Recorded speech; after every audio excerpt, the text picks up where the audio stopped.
Nous en avons fini avec la discussion sur l'article 5 et nous examinons deux amendements identiques de suppression. L'amendement 271, Monsieur Larive, vous avez la parole. Monsieur le Président, chers collègues, cet article propose au contraire l'article que vous proposez décide de pérenniser le traitement automatisé des registres des passagers aériens, donc le PNR, qui devait à l'origine être abrogé à la fin de l'année en cours. Alors que le législateur avait prévu le caractère temporaire de cette disposition, vous proposez de revenir sur son intention d'origine en la rendant permanente. Je me pose cela dit une question. Avez-vous réfléchi aux raisons qui ont poussé nos collègues de la précédente législature à limiter dans le temps l'application de cette disposition ?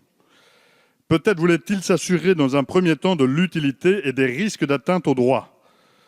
La CNIL affirmait ainsi qu'il devra faire l'objet d'une évaluation rigoureuse avant d'envisager ou non son maintien. Aujourd'hui, aucune étude n'a prouvé l'utilité de conserver ces données personnelles pour une durée maximale de 5 ans. Bref, vous voulez faire entrer dans le droit commun une disposition dont personne ne peut s'assurer du caractère bien fondé. Pour cette raison, nous vous proposons de faire marche arrière en votant cet amendement de suppression afin d'éviter de pérenniser ce genre de traitement de données attentatoire au droit à la vie privée. Merci.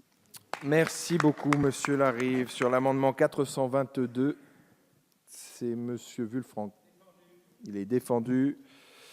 Sur ces deux amendements de suppression, quel est l'avis de la commission ? Défavorable. Défavorable. Et je laisse le... Et de la commission pour avis.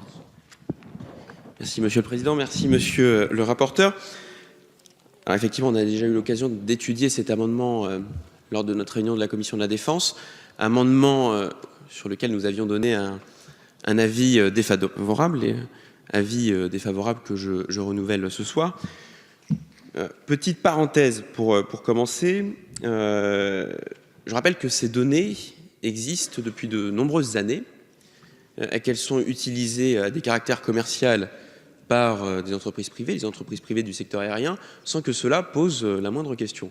Et je m'étonne quand même qu'aujourd'hui, au moment où nous introduisons effectivement la puissance publique dans la collecte de ces données, qui plus est pour quand même une matière sérieuse, c'est-à-dire l'intervention sur des actes terroristes, enfin, suite à des actes terroristes, dans le cadre d'enquêtes sur des trafics d'armes ou des trafics d'êtres humains, cela pose problème.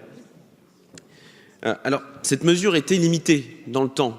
Un argument juridique, effectivement, elle était limitée dans le temps puisque nous attendions l'adoption de la directive européenne. Et aujourd'hui, nous sommes tenus d'appliquer cette directive européenne. Si, Monsieur Lachaud, nous sommes tenus d'appliquer cette directive européenne. Je vous vois hocher la tête, mais nous sommes tenus d'appliquer cette directive européenne.